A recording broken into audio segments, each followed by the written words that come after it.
Danger Dolan. There have been tons of rumors in games, some creepy, some hilarious, and some so dense in mystery that we may never know the full story. So let's take a look at some of the more popular ones, starting with number 10. So one of the later towns you encounter in Pokemon Red and Blue is Lavender Town. It's basically a giant Pokemon graveyard, and some of them appear as ghosts in Pokemon Tower, which is a strangely dark concept for a kids game which is centered around collecting adorable little creatures and leveling them up.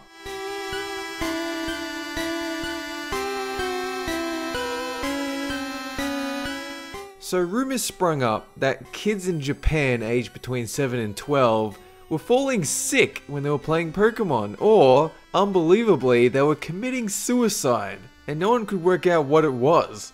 And reports came in that kids were getting mesmerized by the music playing at Lavender Town. So you see, with the original music, some of the high notes can't be heard by adults, and allegedly, the music was changed to be more docile before it was shipped to the US shores. It's a fun little myth, and to this day, Lavender Town is still a creepy ass place.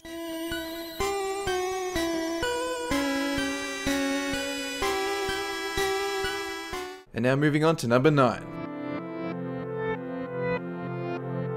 So Majora's Mask was the second N64 Zelda title, and in those games there's always an aspect of strange or surreal things happening. But there was one event that was beyond strange. Now the story goes, apparently there was a blank cartridge that had the words Majora's Mask written on with a Sharpie. And apparently someone managed to get a hold of this cartridge, and when they loaded it up, they were faced with two save games, one of them Ben, the other one drowned. When he started playing the game, a Link statue started following him all over the place, randomly showing up and just staring at him. Sometimes the character while playing will just randomly explode into flames.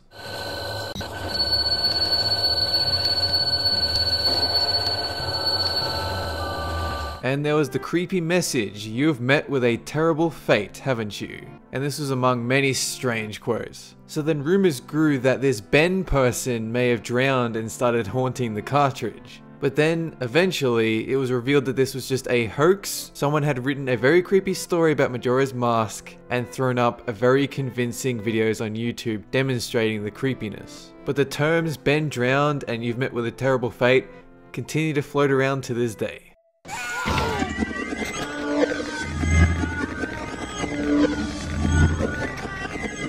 And now let's move on to number 8. So at the time, Mortal Kombat was an arcade classic. It had heaps of blood, it had heaps of gore, finishing moves where you rip out a spine. And it also had Donkey Kong style pseudo 3D graphics. But this game was iconic for its gore. It's one of the first games that led media to speculate that video games were causing real life violence. So when Mortal Kombat finally came to the Super Nintendo, the blood had to be removed, otherwise they just couldn't sell it to kids.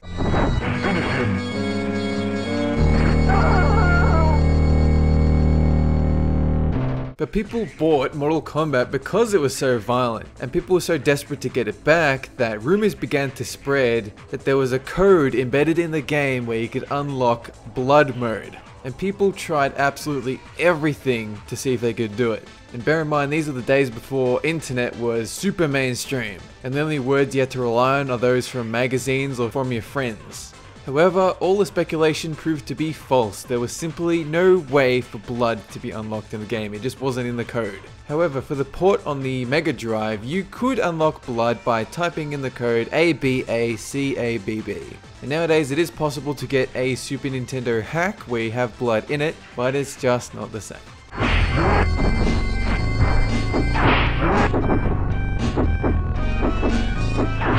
And now let's move on to number 7. Now here is a myth that actually did turn out to be true. It was for Karazhan, a super popular raid in World of Warcraft. A lot of people called for a sequel, another raid in the vein of Karazhan, and the devs say they do want to work on it. But then lore rumors sprung up that there was an inverse or upside down Karazhan, where instead of fighting bosses and making your way up the tower, you instead go down into a type of crypt or dungeon that spirals downwards.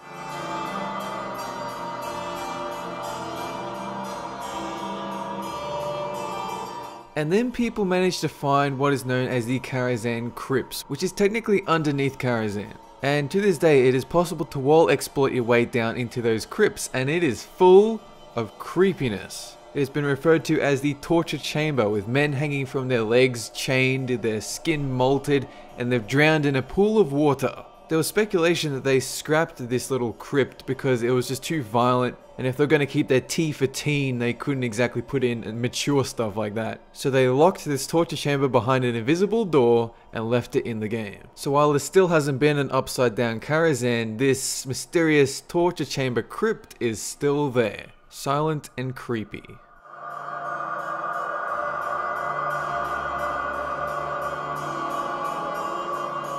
And now we move on to number 6.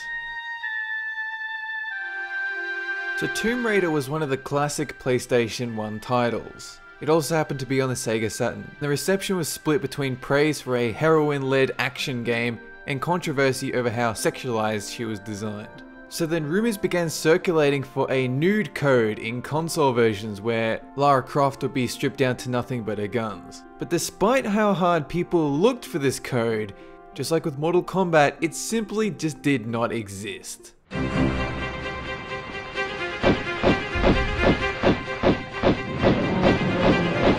However, there was a PC version of Tomb Raider, and there was a nude patch, but it was designed by a third party. And this led to a lot of legal problems for the website nuderaider.com, since the devs didn't want the first thing people look up to be a naked Lara Croft. But that was a huge rumor back in the 90s, but it was simply not possible.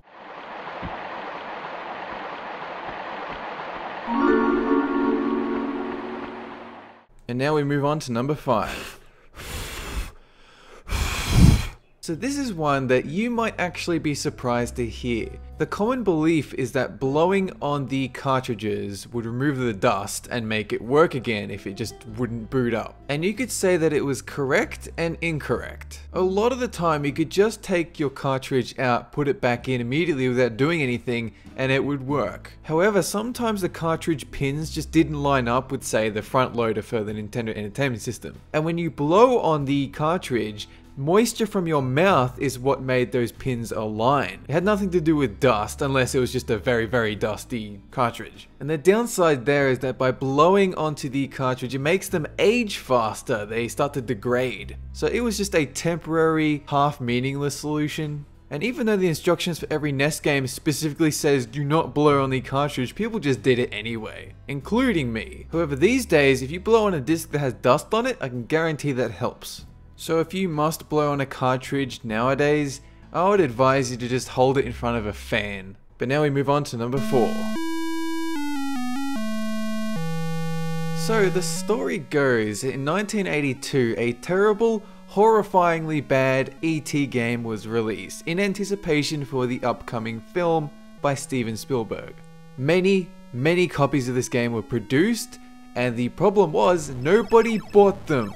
The reason for which is, at the time, there was a market crash imminent. E.T. alongside other games had no seal of quality. There was really no way to find out if your game was any good unless you trust reviewers or your friends' word of mouth. So developers were just pumping out game after game and no one could tell what was good and what was not. And E.T. was a big example of what was not good.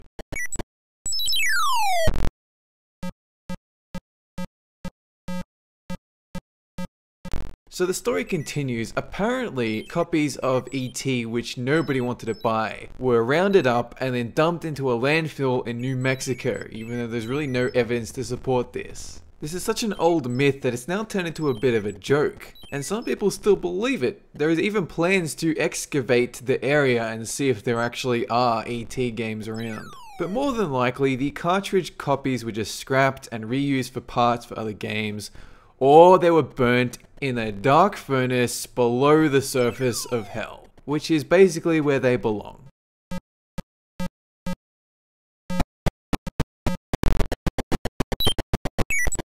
And now we move on to number 3. Oh yes, Final Fantasy VII, which was a massive RPG for the PlayStation 1. If you have not played it already, do so. It's got a super interesting cast of characters and an amazing plot and gameplay. Now, one of these amazing super cool characters tragically dies halfway through the game. Spoilers. It's Aeris. But she sticks around somewhat in the game after that. You explore her memories when you find out about the white materia, and also her ghost appears in the Midgard church as a type of Easter egg. Now, gamers were convinced that there was a way to resurrect Aeris after the point in which she technically dies. And there are many ways to glitch it so she stays in your party, and you can make it all the way to the end of the game with her just silently tagging along.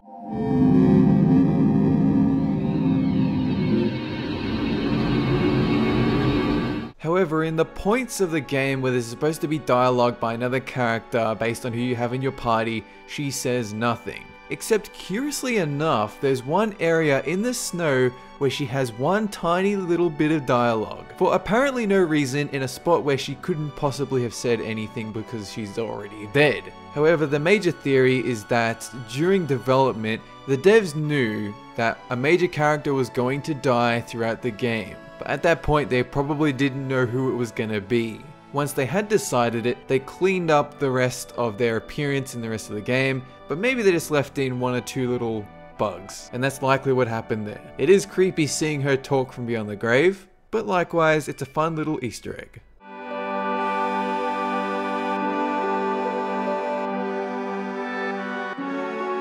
And now moving on to number 2.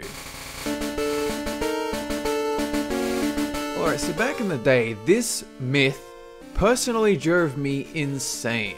I remember Link battling this one guy at school who happened to have a Mew in his battle lineup, and it was glorious. He claimed that he won the Mew at a tournament, and ever since then, me and a bunch of friends struggled to figure out how to unlock Mew, because obviously you could do it. Now, at that time, the internet was in its infancy, and every website claimed that the truck is what you need. You need to be able to move the truck and it will just magically unlock Mew.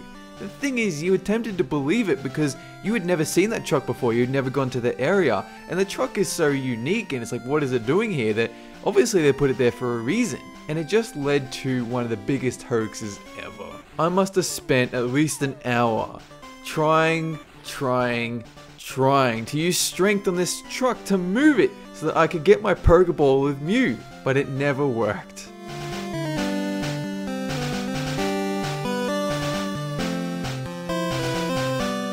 It was only years later that we found out the real strategy. You gotta head over to the underground path near Route 8, you step down, you rapidly press start just before the gambler notices you, and then fly to Cerulean City. You defeat a trainer north of the city, then you fly down to Lavender Town, you head west, you will be forced into the main menu, exit out of it, and you'll be in a battle with Mew. I can't even imagine how difficult it would have been for someone to figure that out, and I wish I knew about it when I was a kid. But the Mew truck myth was one of the original gaming myths, and one that still drives me crazy.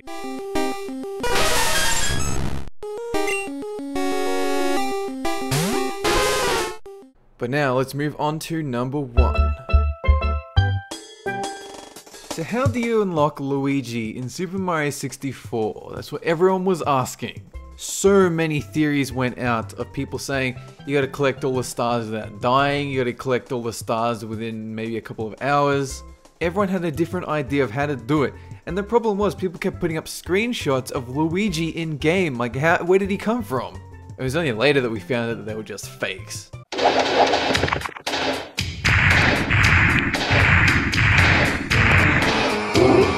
But what wasn't fake was a plaque on the outside in the Boo area that read, in a very hard to read font, L is real 2041. What could that possibly mean? Some people thought that maybe you just gotta collect all of the coins in the game because there's over 2,000 of them. Maybe 2041 is the number. But it turns out there were over 2,500 coins in the game. And then another theory said, in the year 2041, Luigi will be unlocked, a door will flip open, and out he will come. But the harsh reality is, Luigi just isn't in the fucking game. People have put in hacks where you've changed Mario so that his hat is green and he's a bit thinner, but Luigi simply isn't there. And it was only in the DS remake that we finally saw Luigi and Wario and Yoshi all playable characters. But the rumor persists. What does L is real 2041 mean? Well, my friend, I think we're gonna have to wait 30-40 years to find out. It will be just like the Mayans' End of the World 2012. A lot of parties, but nothing actually happening. Anyway, that's it for this top 10 list. If you'd like to suggest another top 10, head on over to reddit.com/r/theddguides and leave a suggestion. Have a good one.